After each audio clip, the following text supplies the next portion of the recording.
Hello and a very warm welcome to Wirral University Teaching Hospital. We're really happy to have you on board. My name's Vicky Poole and I'm one of the Leadership and Organisational Development practitioners here at the Trust. I'm going to take you through a little bit about the organisation, what we do and what's important to us, and then pass on to my colleague Chris to tell you a little bit about our values and behaviours. You have joined a great organisation, forward-thinking and well respected. We are a key teaching hospital. Our reputation is about excellence, and our vision, together we will deliver the best quality and safest care to the community we serve, shows our commitment to do the very best for the people of the Wirral and beyond. We'll tell you more about the vision later. We're a UK pioneer in digital patient-centred technology. We have a strong focus on investing in the development of our people to ensure they can achieve their full potential.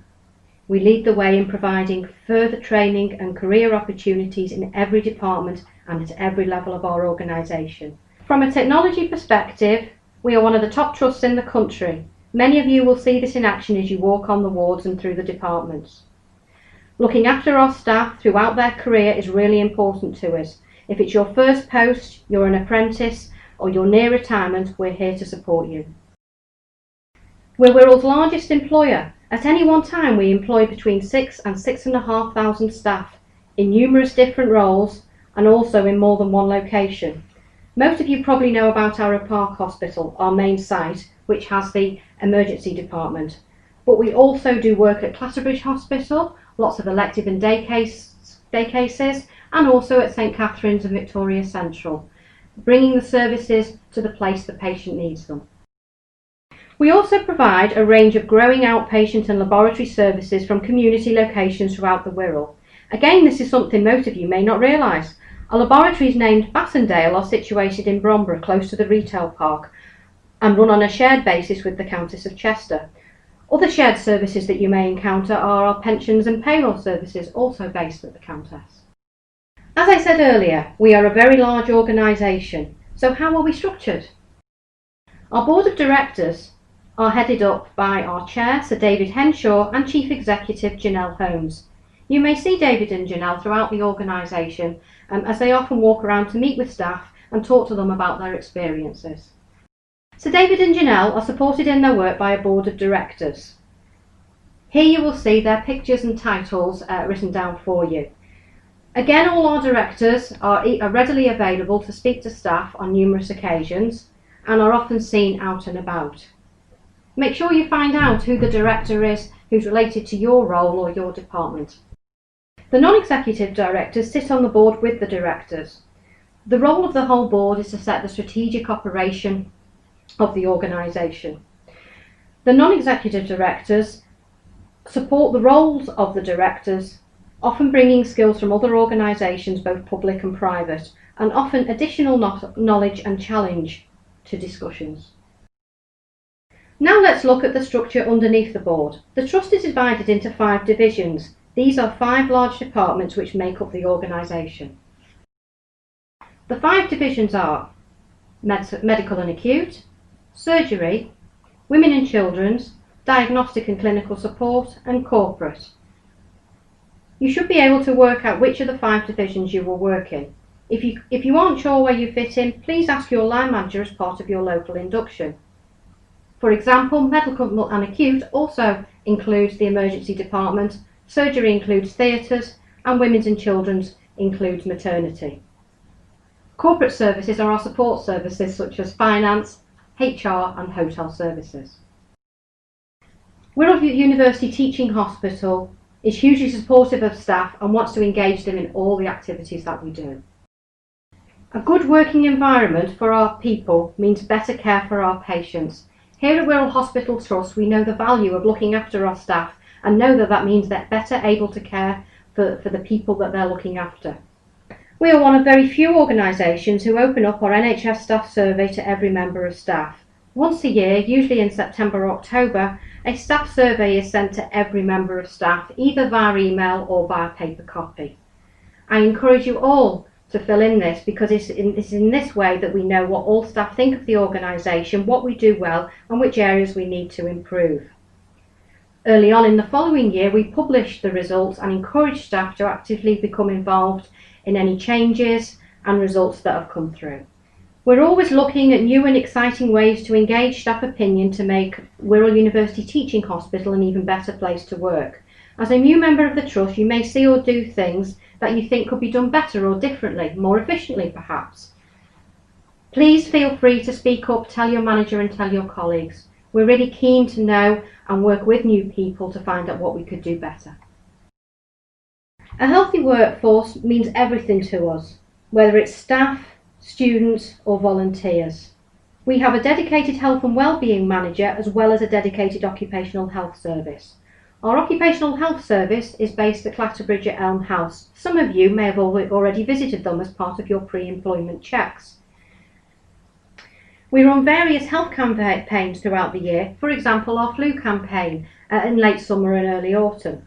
If you have any ideas about services we may be able to offer to support staff in their health and wellbeing, please let us know. We'll only be too happy to listen to them. If you have a concern to raise and you feel you aren't able to talk to your manager, perhaps the Guardian, Freedom to Speak Up Guardian service, may be able to help. We currently have 2 Guardians working with us at the Trust, who you can arrange to see on a confidential basis and have a chat about the concerns you have and how they will be taken forward. In some cases they may have to investigate further and report back to you. More information on the Freedom of Guardian services can be found on your local intranet pages. We encourage colleague reward and recognition. Our teams continue to gain national attention and we actively encourage staff members to promote the work they are doing locally and throughout the country. It's vitally important to encourage new staff to come and work with us and also to acknowledge the great stuff that's going on here at the Trust. Our staff website is a hive of latest discounts and specially selected offers. Make sure that you look at the website to find out what offers might be suitable for you. Whether it's the zoo, Cheshire Oaks or a local pub, there's something for everyone. Good communication is key. Here are some of the ways that we keep in touch with you at the Trust. Again, at your local induction, your line manager will go through how they will keep in touch with you locally, but there are also Trust communication mechanisms that you need to know about. We have an upgraded staff website you can log into from home. This is a hive of information and I would urge that as part of your induction you make sure you gain access and manoeuvre your way around it. Another important action at your local induction is to make sure you have an NHS email address, as you will receive regular emails from our communication team throughout this account. Our communications team also produce a weekly In Touch communication delivered to your inbox on every Monday. This again is through your NHS email account and will tell you everything going on the week that might be of interest to you, from charity events, new policies, training events and urgent announcements. The communications team also produce a monthly In Touch magazine, which is available online and in print. A chatty, colourful magazine including competitions with information for staff on what's going on and what they need to know. Look out for your edition around the Trust once every month. We also have a growing community of dedicated Wirral University staff Facebook and Twitter pages, and we actively encourage staff to become involved. We would ask staff to be mindful when using Facebook and Twitter that they are representing our organisation and to be familiar with our social media policies before posting anything. Some of you who've not worked in the NHS before and not for Wirral Hospital may wonder what the hospital looks like in terms of numbers. Let's have a look at some of these numbers. How many new outpatient attendees do you think the Trust sees per day? 302. And emergency department attendances? 248. A really surprising one is telephone calls, which is 4,558 per day. And some final numbers for you to think of. Elective day case admissions, 123 per day. Diagnostic examinations, 972. And finally, babies delivered, 8 on average a day. My name is Chris Lloyd. I'm a leadership and organisational development practitioner like Vicky, who you heard from a few moments ago. I'm going to pick up the remainder of this presentation around our organisational values and behaviours. You can see in front of you a slide that really hopefully helps you to identify what we actually mean by great performance in our organisation. We very much believe that it's a lot more than just how well somebody conducts themselves carrying out their respective duties. It's also important that we think about the impact that we have on other people through our behaviour.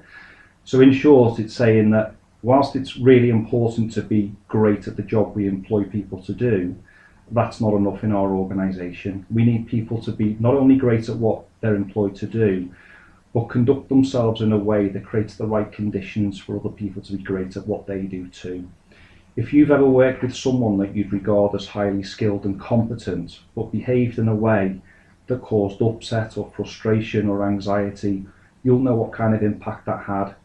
And as an organisation, we want to be clear that it's not only important what you do, it's also important how you do it. So on the screen you can see a grid. It's made up of 4 smaller boxes, and at the side, to the left and at the bottom, you can also see an axis. On the left hand side it talks about task, technical, role, performance. In this respect, think about the job you're employed to do, your job description: a midwife, an accountant, a nurse, a doctor. At the bottom you can see it says behavioural performance. Think about here the impact that you have through how you are, how you conduct yourself as an accountant, as a midwife, as a doctor, as a nurse, the way that you show up, what you demonstrate to other people.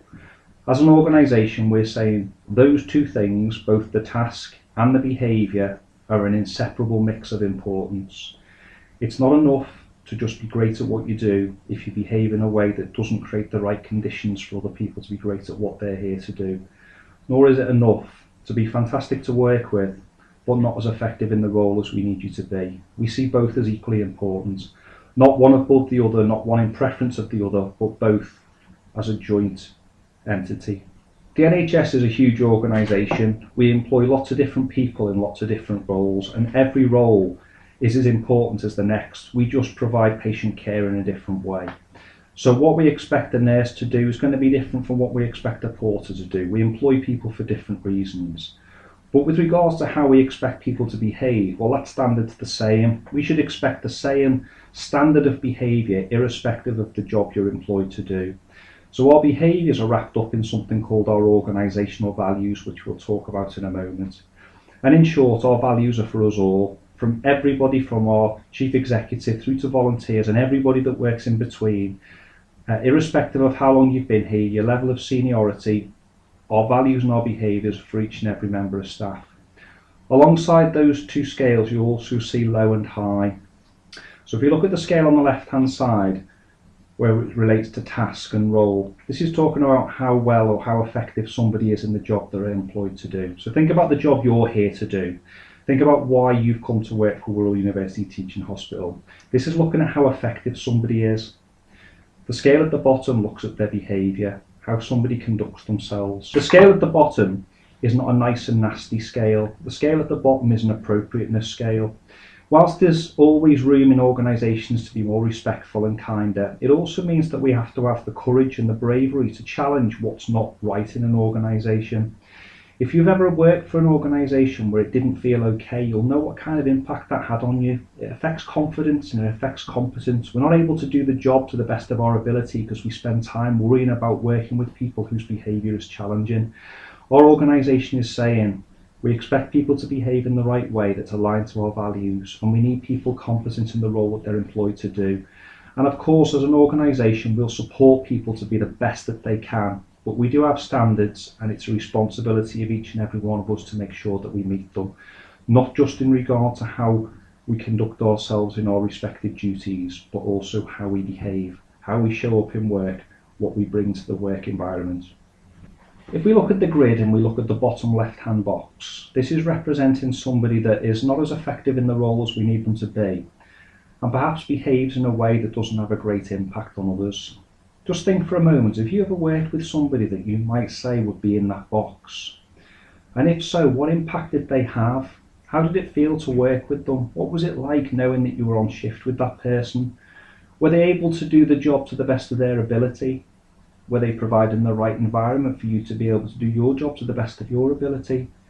I think the chances are that this has had a negative impact, not just maybe on yourself, but also in the team environment. If it helps, forget for a moment that we're in the NHS and think about a private business. If this was your private business and you had somebody that was performing to a level that was not as effective as you need them to be, and behaved in a way that wasn't aligned to what the organisational values and culture was all about, how long would you do that for? How long would you get your purse or your wallet out to pay for performance that wasn't meeting the standards that's expected? It shouldn't be any different for us in the NHS. It's not a private business, but we are all custodians, and I think we all have a responsibility to try and make sure that we provide a position in the NHS where it's better than perhaps the day we joined. The only way that that can happen is by us all playing our part. So if we've got somebody that's in this box, then the right thing to do is for us to have a conversation with that person and let them know about their level of performance not being where it needs to be, and to give them the time and the tools and the support and the opportunity and the training in order to improve. But it's absolutely the responsibility of the job holder to make that leap. The box at the bottom right hand corner, this is describing somebody that behaves in the right way, but might not be as effective in the role as we need them to be. So it's important to recognise that they're doing some things really well, they behave in a way that's having the right impact on people, but with regards to how they conduct themselves in their job, perhaps they're not completing the tasks to the standard that's expected. This is still performance that's not to the standard we require. Behaviourally, they're doing the right things, but we actually employ people to carry out a role. So this might be that we offer support. This is talking about capability. We can train capability, we can support people to improve their performance. But again, it's the responsibility of the individual to improve to the level that's expected. If we look at the top left hand box, this is talking about somebody that's highly skilled and competent, but maybe doesn't behave in a way that has the right impact on others. This also is underperformance, but it's underperformance in relation to behaviour. With regard to the role, they're doing all the things that we would expect, perhaps even more, but behaviourally they're not having the right impact in the work environments in which they're operating. We have to be really clear as an organisation that patient safety is high on our agenda. And if we tolerate performance, or particularly behaviour, that falls below the standards we expect, we should be really clear that it's a patient safety issue. If you've ever worked with anybody that might have been really competent but behaved in a way that wasn't okay, it felt uncomfortable to be around them, you'll know that it might not have felt comfortable for you to speak up, you might not have wanted to challenge. If you think about that situation in an environment such as theatres, for example, if we had somebody that was exemplary with regards to their competence, but behaviourally it was tough to be around them, and they were just about to do something that could be unsafe, I think there's a huge possibility that people might not feel empowered or comfortable or free enough to be able to speak up and challenge, and that's not okay. Behaviour is a patient safety issue if we don't get it right. Top right hand box, the yellow box. This is where we expect every single member of staff to be. The organisation will support people to make that leap. For those that are new or inexperienced, obviously there might be a little bit of time, but it's necessary to recognise that it's the responsibility of us all to be in this yellow box. That's what great performance looks like. And make no doubt, we've got hundreds, if not thousands, of people in our organisation that are in this yellow box. But we also know we have people that need to improve their performance to join us in this yellow box. This is an expectation to be in this yellow box. To be in that yellow box, we need people to be not only great at what we employ them to do, the role, the task, but also to behave in a way that has the right impact on others. It's a personal responsibility to be in this box. There's a few things I think we could focus on, as well as the job we're employed to do. If we could focus on a bit more self-awareness, so understanding you a little bit more. If we're honest, some people have a high degree of self-awareness and some people don't. And self-awareness only comes from two places. Either individuals reflect on the impact that they're having, or somebody else was brave enough to give them some honest feedback. People only give honest feedback if they feel safe. That's why it's important to create a culture and an environment where it's okay to speak up and say, when this happened, I wasn't okay with it. Not only do we need people being self-aware, we also need people to be able to self-regulate.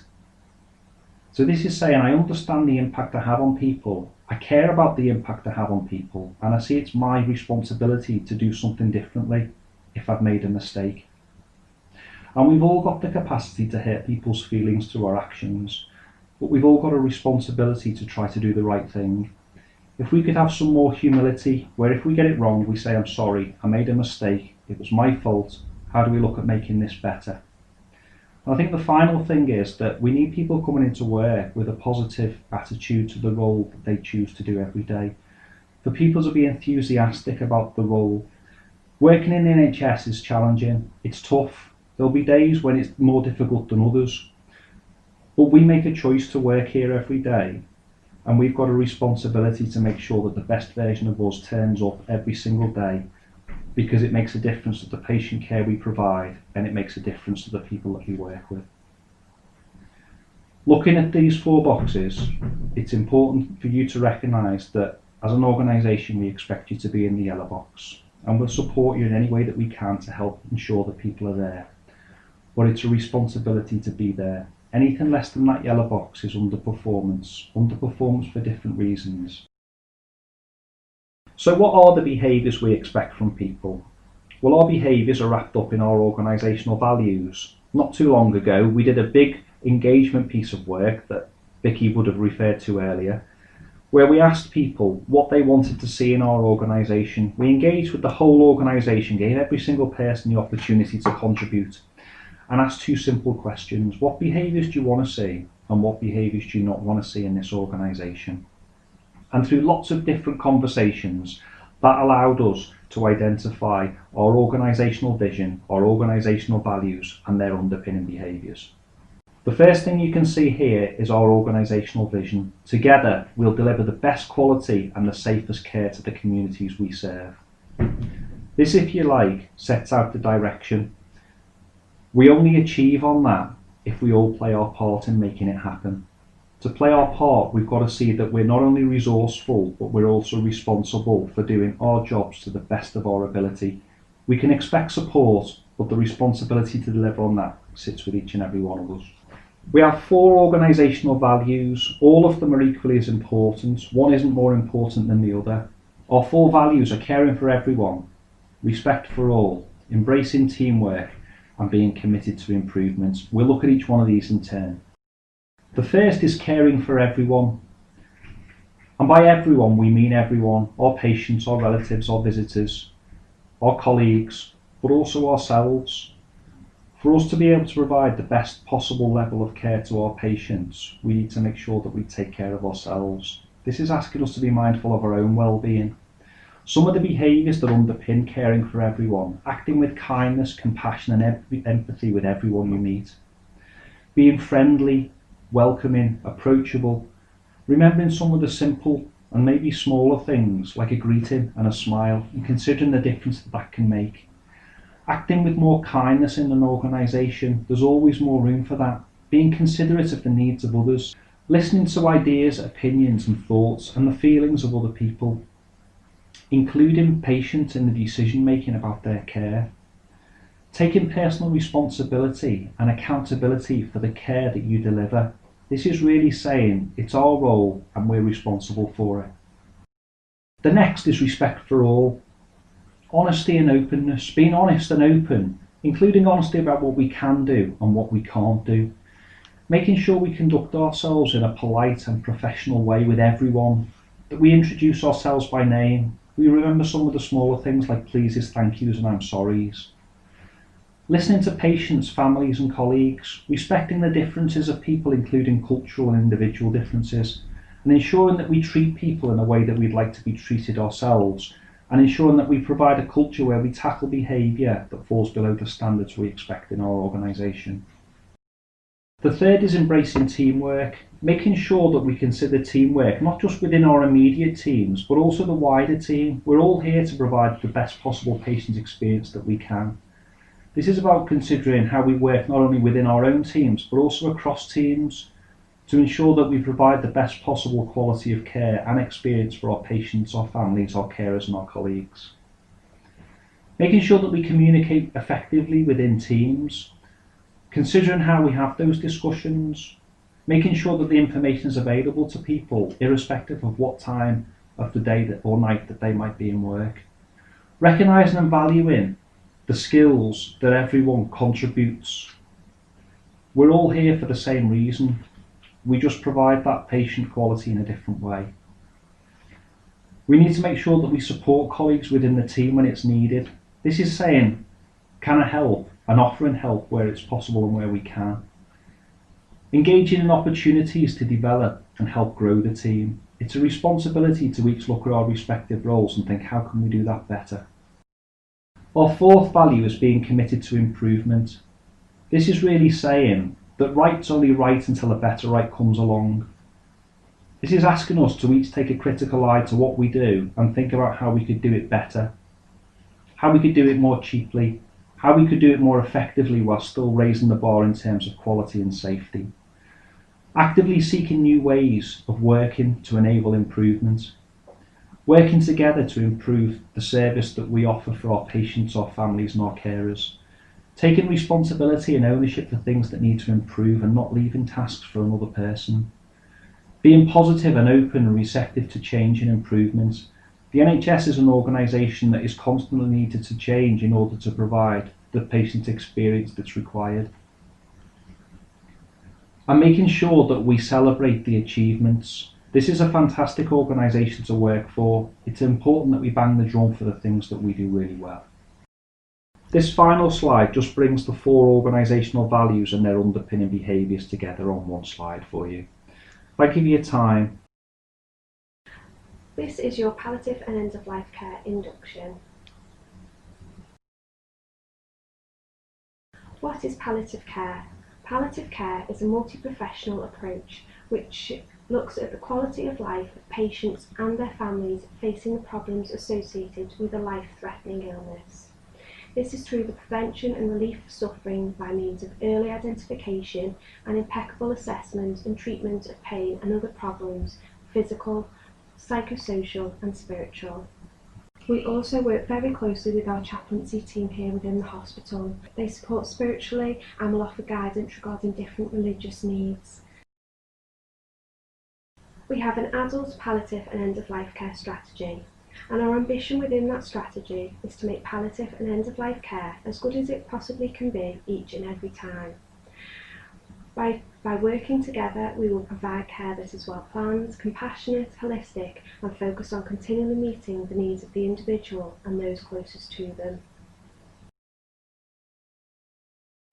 Following a review of how we care for dying patients, there was a document called One Chance to Get It Right. From this document, we've been given the priorities of care for the dying patient. This looks at recognising patients who are in the dying phase, looking at how to reverse the reversible, for example, infection, hyperkalemia. It then looks at how we communicate with those patients and those closest to them through open and honest communication. It looks at involving the patient and those closest to them in decision making about treatment and the care that we give. It looks at the support that we can offer for the patient and those closest to them and making sure that they are actively explored and respected. It then leads us to plan and do, which is creating a plan of care which includes holistic needs which is agreed and coordinated and delivered with compassion. There are clinical guidelines to help you support our palliative and our dying patients. By going onto the Water intranet, going to clinical guidelines and to palliative and end-of-life care, you will be able to see the clinical practice summary for palliative care symptoms and symptom control for the dying patient. This will guide you in supporting some of our palliative and dying patients, whilst you consider whether referral is required. When to refer to palliative care services.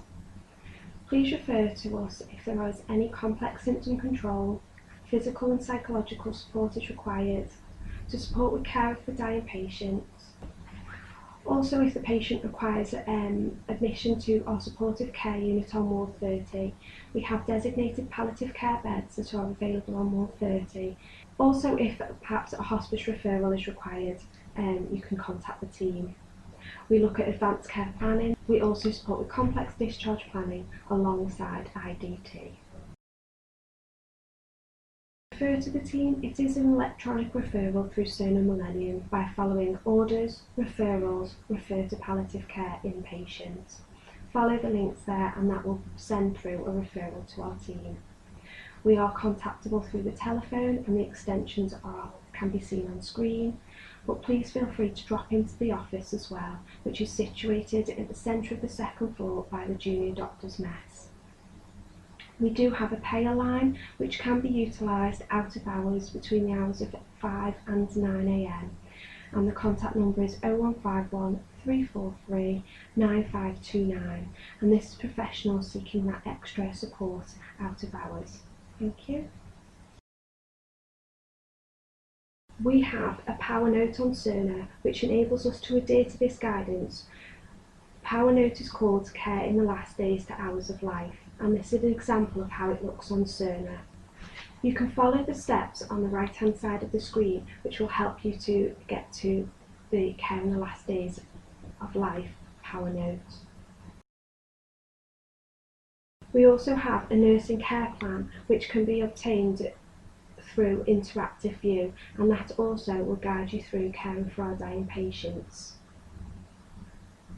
This care plan also promotes the use of our compassion symbol, the blue butterfly. This is to highlight the sensitivity required when caring for these patients. We have leaflets to support our families when in this difficult time. The leaflet we ask you to use is the What to Expect When Someone Important to You is Dying, which gives them appropriate information. We also have a leaflet when a patient is seriously ill, and this highlights the facilities that are available within this trust. We also have a volunteer companionship service, which is for those patients who are isolated or for when you need further support from our volunteers who are specially trained to support patients in the dying phase and their families. There are also extra resources that are available on the website.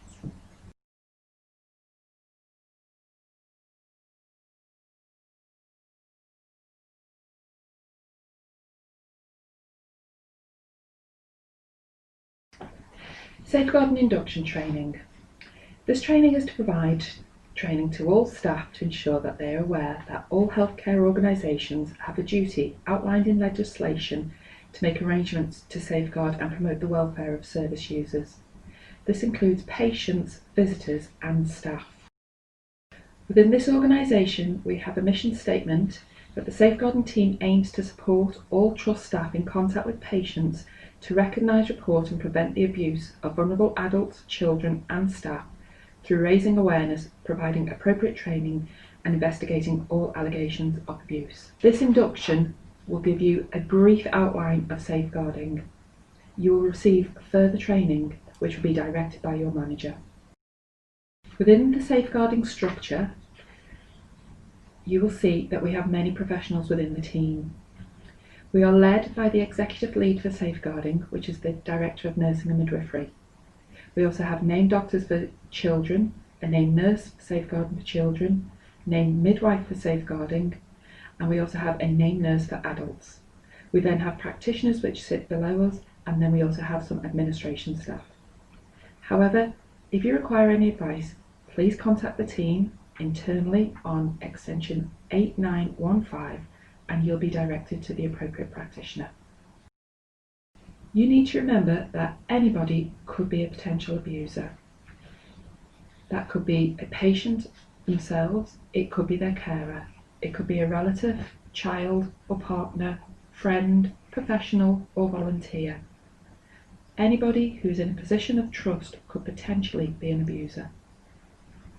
If everybody thinks back to the Jimmy Savile case, nobody would have suspected him of being an abuser.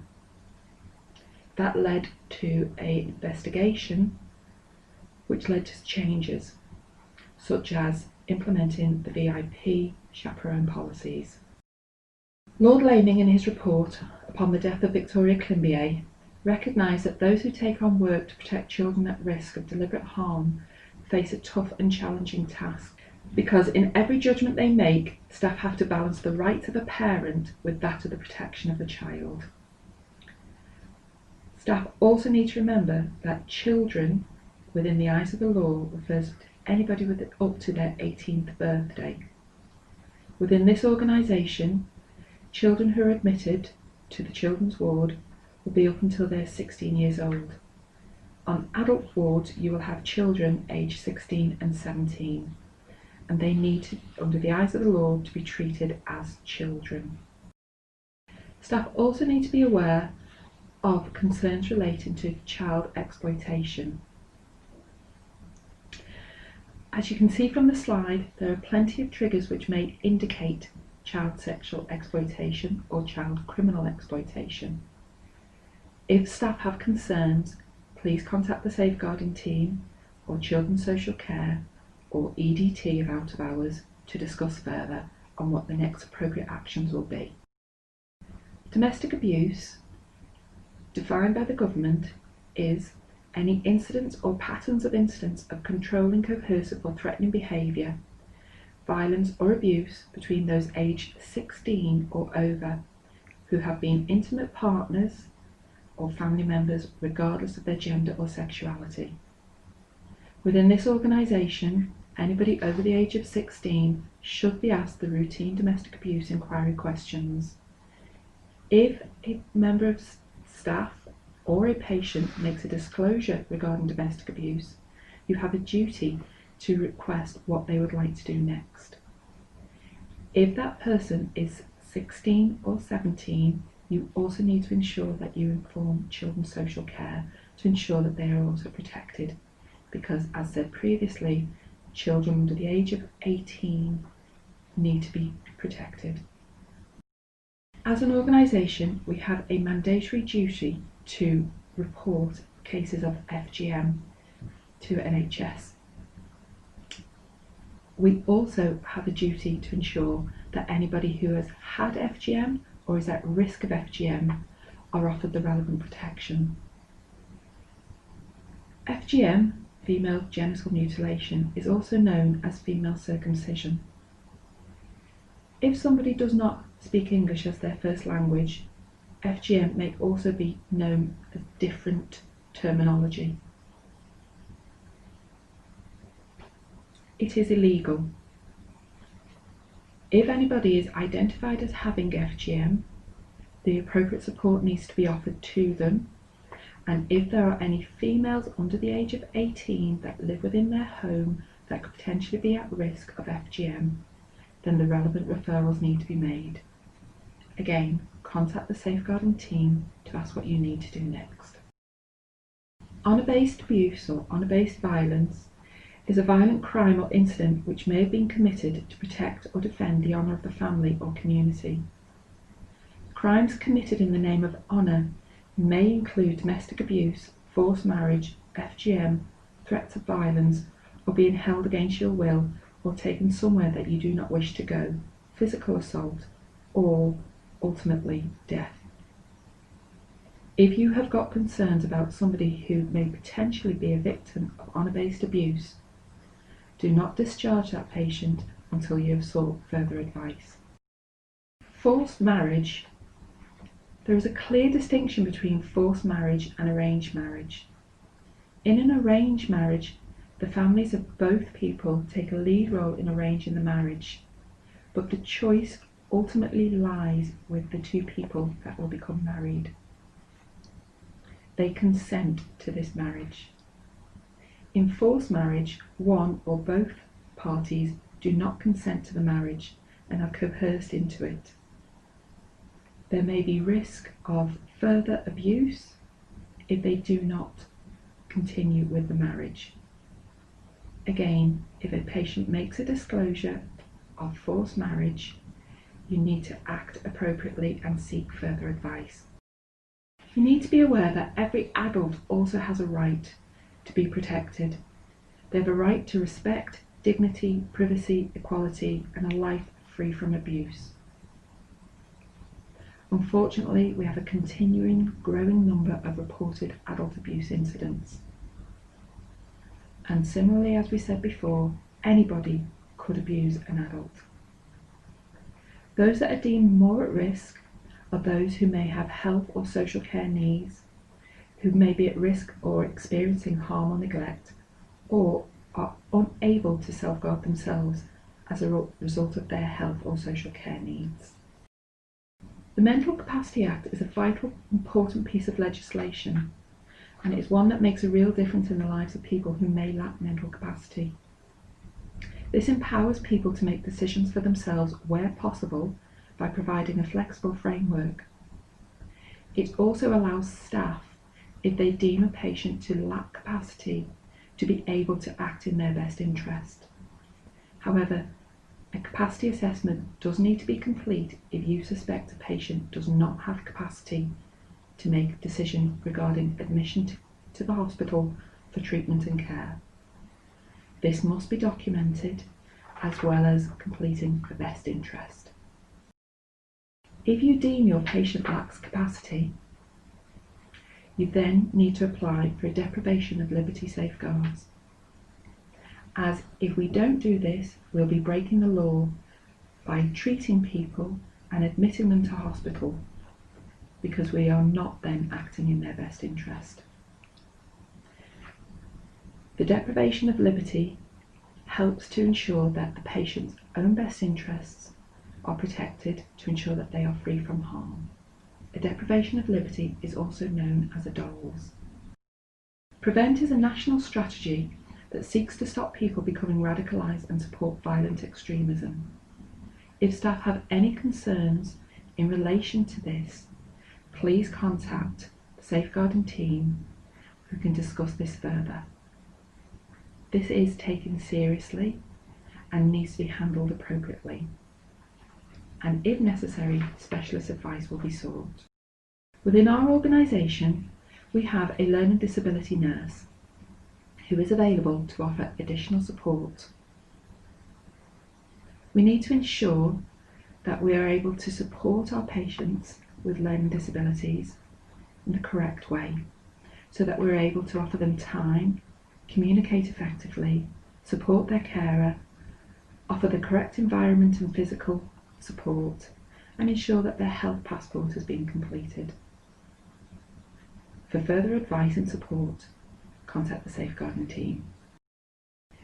If you have any safeguarding concerns regarding a patient, you need to ensure that you complete a safeguarding referral. This is very similar to an incident form, and it uses the same system.